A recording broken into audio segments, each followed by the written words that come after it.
बाबांच्या दर्शनानेच हे सगळे शक्य झालेलं आहे आणि त्यांची कृपा संपूर्ण महाराष्ट्रावर आहे।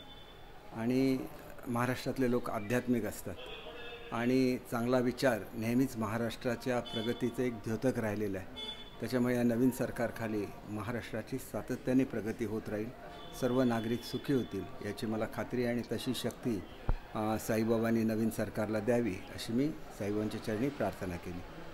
कोणाला पराजित करणं हा माझा कधीच उद्देश राहिलेला नाही। मी आपल्याला सातत्याने सांगितलं की मी साईबाबांचा भक्त आहे, नेहमी विजयासाठीच मी इलेक्शन लढवत असतो आणि विजयी झाल्यानंतर कोणाला हिणवणं ही सुद्धा माझ्या कधी स्वभावात राहिलेलं नाही आहे।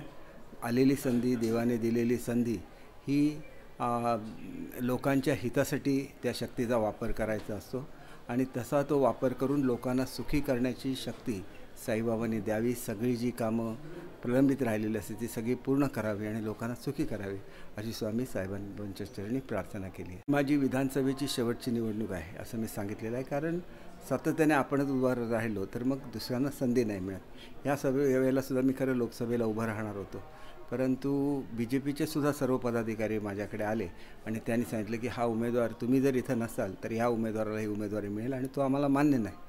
आणि त्यावेळेला मी हे केलं आणि दरम्यान त्या काळामध्ये राणेसाहेब राज्यसभेचे मेंबर होते, त्याच्यामुळे ते ज्यावेळेला राज्यसभेत त्यांचं नाव डिक्लेअर नाही झालं त्यावेळेला मी स्वतःहून मागणी केली होती की राणेसाहेबांना ही सीट द्यावी आणि सगळ्यांनीच मागणी केली आणि चांगल्या मताने ते निवडून आले। आणि विशेषतः म्हणजे सिंधुदुर्ग जिल्ह्याचं खूप प्रेम हे त्यांच्यावर आहे। दुर्दैवाने मध्यंतरीच्या काळात संघर्ष झालेला होता, परंतु हा संघर्ष कुठे संपवायचा आणि जिल्ह्याच्या दृष्टीने हा संघर्ष आम्ही दोघांनी संपवला, जिल्ह्याच्या दृष्टीने एकत्र आलो आणि अतिशय चांगलं असं काम आम्ही 3 आमदार आणि 1 खासदार असं म्हणून आम्ही जिल्ह्यासाठी करू। जिल्ह्याचे जे कोण पालकमंत्री पुढच्या काळात असतील त्यांचंही सहकार्य घेऊ। कसं आहे, माझी पहिली प्रायोरिटी ही शिर्डीच असते। मी स्वतः जाऊन फडणवीस साहेबांना भेटून आलो, आता जे काय मी सुद्धा गेल्यानंतर त्यांची अवश्य भेट घेईन। शेवटी फडणवीस साहेबांनी सुद्धा खूप कष्ट घेतलेले आहेत, शिंदे साहेबांनी सुद्धा खूप कष्ट घेतलेले आहेत, दादांनी एक यात्रासुद्धा काढलेली होती महाराष्ट्राची। शेवटी ह्याच्यातून सगळ्यांची मैत्री एकत्र राहावी, सगळे एकत्र राहावे, महायुती भक्कम राहावी आणि एक चांगलं सरकार महाराष्ट्रामध्ये यावं अशीच प्रार्थना आमची आहे। असं म्हणण्यात अर्थ नाही, ज्यांच्या नेतृत्वाखाली 130 आमदार निवडून येतात, स्वतः ते काही 100सुद्धा क्रॉस करू शकले नाहीत, 130 आमदार निवडून आणणं हे काही सोपं काम नाही। अर्थात यामध्ये मोदी साहेबांचा सुद्धा करिश्मा आहेच, परंतु फडणवीस साहेबांनी खूप मेहनत घेतली, आपल्या पक्षातील लोकांना योग्य मार्ग दाखवला आणि त्यांच्यावर शिंदेसाहेबसुद्धा खांद्याला खांदा लावून होते आणि त्याच्यामुळे आमची युती ही भक्कम आहे। आम्ही कधी हा माझा हा तुझा असा विचार करत नाही। सर्वांचे नेते शेवटी एकच आहे, सगळ्यांची प्रेरणास्थान हे बाळासाहेब ठाकरे आहेत आणि सगळ्यांचे नेते हे आदरणीय मोदी साहेब आणि आदरणीय शहासाहेब आहेत। मुख्यमंत्री कोण असेल? मुख्यमंत्री जे काय हे तिघं मिळून ठरवतील।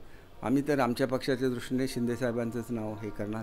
शिंदेसाहेब असतील, फडणवीस साहेब असतील, हे आम्हाला दोघेही एकसारखे आहेत, परंतु शिंदेसाहेबांच्या नेतृत्वाखाली ही निवडणूक लढवली जाईल असं स्वतः फडणवीस साहेबांनी जाहीर केलं आणि त्याप्रमाणे ही निवडणूक घडली। आता पुढे काय करायचं, हा दोघांचाही मान राखला गेला पाहिजे, तो कशा रीतीने राखायचा हे वरिष्ठ ठरवतील। या निवडणुकीमध्ये आणि त्याच्यावर दादांचा सुद्धा मान तर आहेच, ते तर उपमुख्यमंत्री आहेतच। या निवडणुकीमध्ये लाडकी बहीण योजना गेम चेंजर ठरली असं वाटतं आपल्याला? निश्चितपणे चांगले स्कीम, केवळ लाडकी बहीण तर आहेच, त्याच्यावर शेतकऱ्यांसाठी वेगवेगळ्या योजना दिल्या, सगळ्याच योजना ह्या अतिशय चांगल्या होत्या।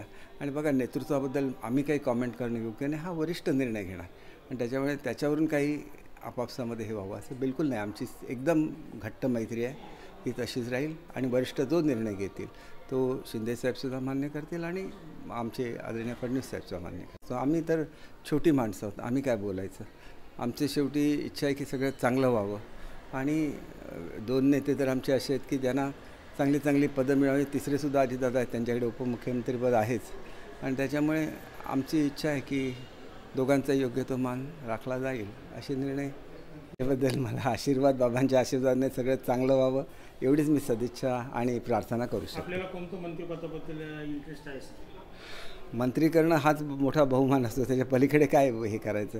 बाबांच्या कृपेने ते मिळालं तर जनतेची जी काही सेवा करता येईल मी करेन। ज्या खात्यांच्या मार्गे कोकणातल्या जनतेची काही सेवा करता येईल, वेगळी सेवा करता आली तर ती माझी शेवटी भूमी आहे, कोकण ही माझी भूमी आहे, सगळा महाराष्ट्रच आमचा आहे, परंतु त्याच्यामधले सुद्धा काही करता आलं तर ते अदर एरवीसुद्धा मी ते करतच असतो, परंतु ज्या भूमीने आपल्याला जन्म दिला त्याच्यासाठी काहीतरी करता यावं अशी प्रत्येकाची इच्छा असते. माझ्या बघा, मी आता कोणाचं नाव घेतलं तर दुसरे दुखवणार. शेवटी शिंदेसाहेब आमचे नेते आहेत, ते सध्या आमचे मुख्यमंत्री आहेत. आम्ही तर म्हणणार, परंतु दोघांनी म्हणतील त्याला होतील आणि फडणवीस साहेबांना सुद्धा तेवढंच मोठं पद मिळावं किंवा त्या शेवटी आम्ही असं कोण व्हावं कोण नाही असं आम्ही स्वतः म्हणू शकत नाही. हा वरिष्ठांनी निर्णय घेतला पाहिजे. आम्ही शिंदेसाहेबांच्या नेतृत्वाखाली जसं मी काम केलं तसं फडणवीस साहेबांच्या नेतृत्वाखाली मी त्यांचा गृहराज्यमंत्री होतो. त्याच्यामुळे किती चांगले आहेत हे मला माहिती आहे. दोघे मोठ्या मनाचे आहेत. दोघांचं काय सांगायचं, लहानात लहान मनुष्य जरी समोर आला तरी मुख्यमंत्र्यांची गाडी थांबते. ही मुख्यमंत्र्यांची महती आहे. त्यांचे उशिरापर्यंत रात्री सकाळी पहाटेपर्यंत ते काम करतात आणि तेवढंच फडणवीस साहेबसुद्धा नेहमीच चांगले राहिलेले आहेत. त्यांनी महाराष्ट्राला काय चांगलं आहे त्या योजना आणण्याचा प्रयत्न केलेला आहे. त्याच्यामुळे दादांचं चांगलं काम असतं, पण ह्या दोघांबरोबर मी जास्त काळ काम केलं आहे, दादांच्यावरसुद्धा केलं आहे. परंतु असं मी काही स्टेटमेंट करणं किंवा कुठल्याही कार्यकर्त्यांनी स्टेटमेंट करणं हे आमच्या युतीमध्ये हे फूट पाडण्यासारखे असतात. त्याच्यामुळे वरिष्ठ जो काय निर्णय घेतील तो आम्हाला सर्वांना मान्य राहील असंच मी म्हणू शकतो.